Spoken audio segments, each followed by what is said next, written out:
हाँ, तो पिछले वीडियो में हम महाकवि सूरदास जी पर कुछ प्रकाश डाले थे और पहले पद की संदर्भ से व्याख्या किया था और आप की समझ में आया भी होगा।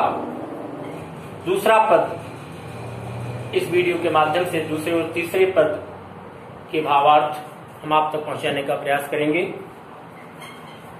देखिए, काव्य की दो दशाएं होती हैं, एक भाव पक्ष और दूसरा कला पक्ष, और दोनों का काव्य में अपना एक महत्व होता है। अगर भाव कितना भी हम व्यक्त अच्छा कर दें, लेकिन अगर कला पक्ष नीरस हो जाता है तो काव्य को पढ़ने में या सुनने में उस आनंद की प्राप्ति नहीं हो पाती। इसलिए कला पक्ष भी आवश्यक है। आप उन्हें रूपों में काव्य को, गीत की ही तरह पढ़ने का भी अभ्यास करें तो उस आपके अंतःकरण को और अधिक आकर्षित करेगा अपनी ओर। जैसा दूसरा पद है, भ्रमर गीत में ही गोपिकाओं द्वारा उद्धव जी से कहा गया है। गोपिकाएं उद्धव जी से कहती हैं कि हे परम ज्ञानी, निराकार ब्रह्म के एक श्रेष्ठ उपासक, आप तो भगवान श्री कृष्ण के अनन्य भक्त भी रहे हैं और हम ब्रज की बालाएं उनके प्रेम में अत्यंत ही व्याकुल हैं। ऐसी स्थिति में हम क्या करें? वो क्या कहते हैं कि मन ही मांझ रही, मन ही मांझ रही,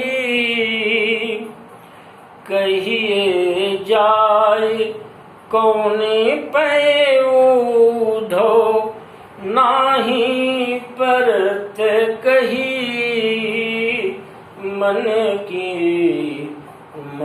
ही मांझ रही, अवधि धार आसियान की, तन मन बिथार सही, अब इन जोगे संग सुनी, बिरहीन बिरह तही, मन ही मांझ रही, चाहती हुती गुहार जितहीं ते, उत तय धार बही, सूरदास अब धीर धरहि, क्यों मर जागा न लही, मन ही मांझ रही।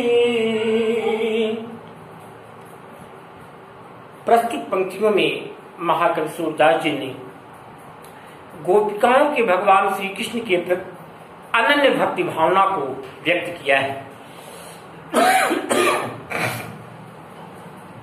कहा, गोपिकाएं उद्धव जी को संबोधित करते हुए कहते हैं कि हे उद्धव जी, मन ही मांझ रही, अर्थात हम संपूर्ण ब्रज की बालाओं की जो हार्दिक इच्छा थी, अभिलाषा थी भगवान श्री कृष्ण से मिलने की, वह इच्छा मन के अंदर ही रह गई।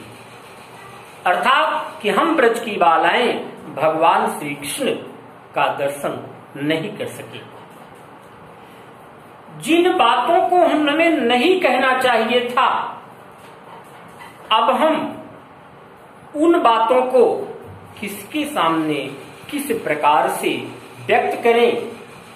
हम अपनी इच्छाएं भगवान श्री कृष्ण को जो बताना चाहती थी, अब उनके ना आने पर किसके सामने अपने हृदय की पीड़ा को व्यक्त करें।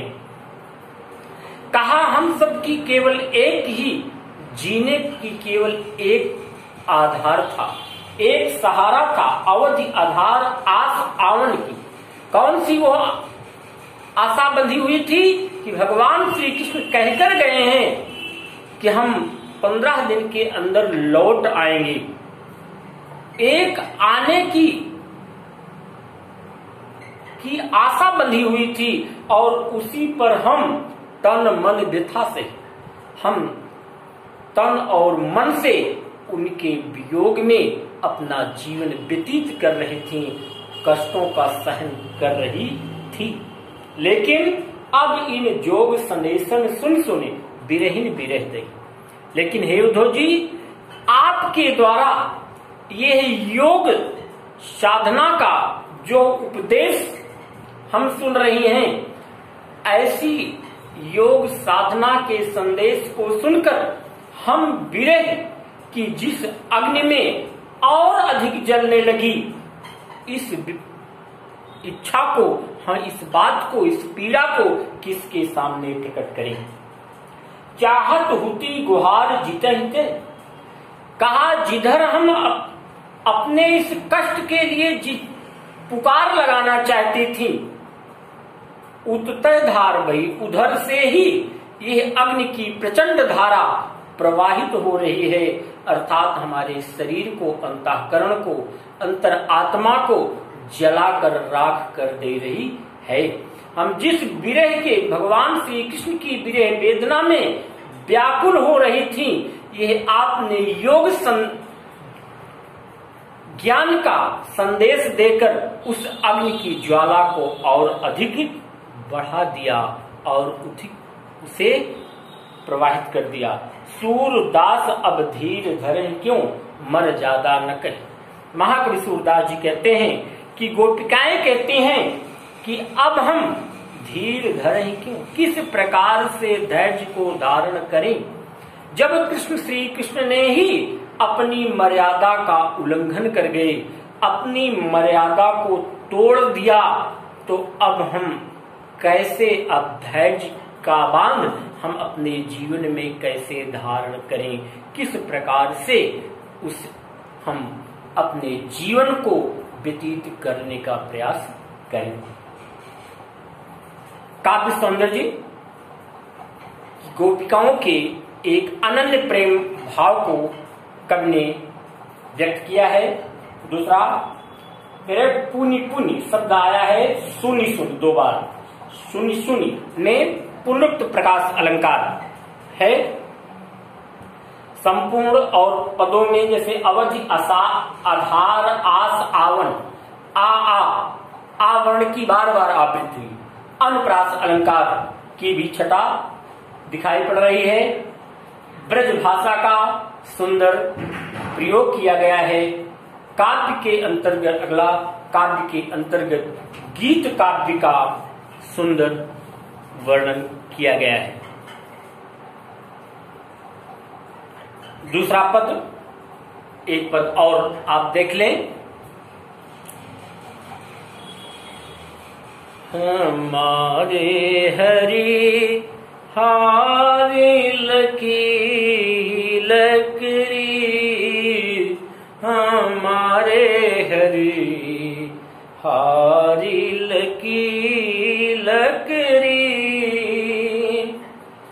मन क्रम बचन नंदी नंदन उर, यह दृढ़ करी पकरी, हमारे हरि हारी लकी लकरी,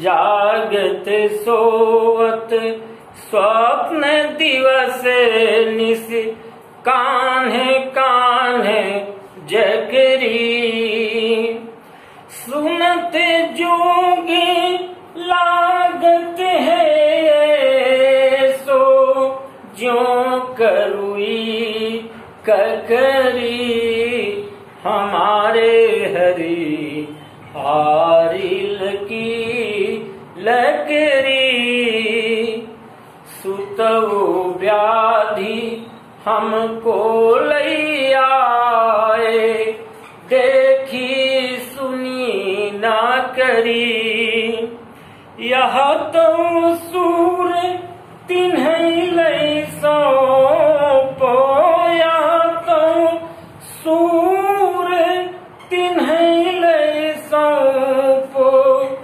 जिनके मन चकरी हमारे हरि हारिल की लकरी। प्रस्तुत काव्य हमारी पाठ्य पुस्तक क्षितिज भाग 2 के काव्य खंड के भ्रमर गीत नामक शीर्षक से उद्धृत है। इसके रचयिता भगवान श्री कृष्ण के अनन्य उपासक वात्सल्य रस के सम्राट महाकवि सूरदास जी हैं। प्रस्तुत पंक्तियों में महाकवि सूरदास जी ने भगवान श्री कृष्ण के विरह में पीड़ित ब्रज की बालाओं के अनन्य प्रेम भाव को व्यक्त किया है। वे अपने हृदय की भगवान श्री कृष्ण के प्रति प्रेम के भाव को व्यक्त करते हैं। भावार्थ गोपिकाएं भगवान श्री कृष्ण के प्रति अनन्य प्रेम भाव को रखते हुए उद्धव जी से कहती हैं कि हे उद्धव जी हमारे हरि हारिल की लकड़ी। कहा कि हमारे लिए वे सांवले श्याम भगवान श्री कृष्ण उसी प्रकार से हैं जैसे हारिल पक्षी के लिए एक लकड़ी होती है। कहा जाता है कि हारिल पक्षी अपने पंजों में एक लकड़ी के छोटे टुकड़े को हमेशा पकड़े रहता है, दबाए रहता है। कभी भी वो जमीन पर अपने पांव को नहीं रखता। हमेशा लकड़ी एक पल भी सोते जागते हुए भी वो अपने पंजों से लकड़ी के उस टुकड़े को अलग नहीं करता। उसी प्रकार से गोपिकाएं कहती हैं कि हे उद्धव जी हमारे लिए भगवान श्री कृष्ण उसी प्रकार पक्षी की उस लकड़ी की भांति हैं कि हम उनसे एक पल भी अलग नहीं हो सकती, जुदा नहीं हो सकते हैं। मन क्रम वचन नंद नंदन उर। कहा नंद बाबा के पुत्र सांवले श्याम भगवान श्री कृष्ण को यह दृढ़ करी पकड़ी। हम ब्रज की संपूर्ण बालाएं इस प्रकार से मन वचन और कर्म से अपने हृदय में स्थापित कर लिया है कि हम उनके विरुद्ध होकर के एक पल भी एक शब्द भी अपने मुख से वाणी से नहीं व्यक्त कर सकती हैं। का जागत सोवत स्वप्न दिवस निस कान कान जकड़ी। सोते हुए जागते हुए स्वप्न में भी अर्थात रात्रों दिन अहरनस अहर निश्चि भगवान श्री कृष्ण अर्थात कान्हा कान्हा कहकर ही हमेशा हम पुकारती रहती हैं, हमेशा कहती रहती हैं। और सुनत जोग लागत है। और उद्धव जी आपके मुखारविंद द्वारा यह योग उपासना का जो संदेश हम ब्रज की बालाएं श्रवण कर रही हैं, सुन रही हैं, यह आपकी वाणी योग साधना का यह ज्ञान का उपदेश इस प्रकार से लग रहा है जैसे कड़वी ककड़ी। अर्थात कि कड़वी ककड़ी को खाने पर संपूर्ण मन स्वाद सब व्यर्थ हो जाता है, बेकार हो जाता है, संपूर्ण इच्छाएं समाप्त हो जाती हैं। उसी प्रकार से भगवान आपके द्वारा ये योग साधना का संदेश कड़वी ककड़ी के समान हम ब्रज की बालाओं को लग रहा है। सुतो व्याधि हमको ले आए, देखी सुनी न करी। व्याधि, व्याधि क्या तात्पर्य? रोग। कहा है उद्धव जी, आप तो ऐसे रोग को लेकर के, ऐसी पीड़ा को, ऐसे कष्ट को लेकर हम लोगों के पास, ब्रज की बालाओं के पास आ गए कि जिसे न कभी देखा था और न कभी सुना था और न कभी उसे भोग किया था। कहा देखी सुनी ना करी, ना कभी उस रोग के विषय में जानकारी थी, ना उसे कभी देखा था, न कभी सुना था और ना वो कभी जीवन में वो आया था। और अंत में महाकवि सूरदास जी कहते हैं कि ब्रज की बालाएं उद्धव जी को से स्पष्ट कह देती हैं कि यह तो सूर तिन्है लय सो। गोपिकाएं कहती हैं, हे उद्धव जी, आप इस अपने ज्ञान के संदेश को ले जाकर वहां व्यक्त कीजिए जिनके मन चकरी, जिनका मन चंचल हो। चकरी का तात्पर्य चंचल, अस्थिरता, कि स्थिर न हो जिसका मन चंचल हो, आप उन्हें जाकर समझाने का प्रयास करें जो भगवान श्री कृष्ण के प्रति प्रेम का भाव जिनके हृदय में न हो। हम ब्रज की बालाएं तो रातों दिन भगवान श्री कृष्ण से एक पल भी अलग नहीं रह सकती। उनके वियोग में अपने प्राणों को त्याग सकते हैं, लेकिन उन्हें भुला नहीं सकती है। काव्य सौंदर्य जी का सुनत जोग लागत है, ऐसो ज्यों करुई ककरी में उपमा अलंकार और उत्प्रेक्षा दोनों अलंकारों का सुंदर वर्णन किया गया है। कान कान जकरी, कान कान में पुनरुक्त प्रकाश अलंकार का वर्णन है। हमारे हरिहारी की लकड़ी अनुप्रास अलंकार का भी सुंदर वर्णन किया गया है।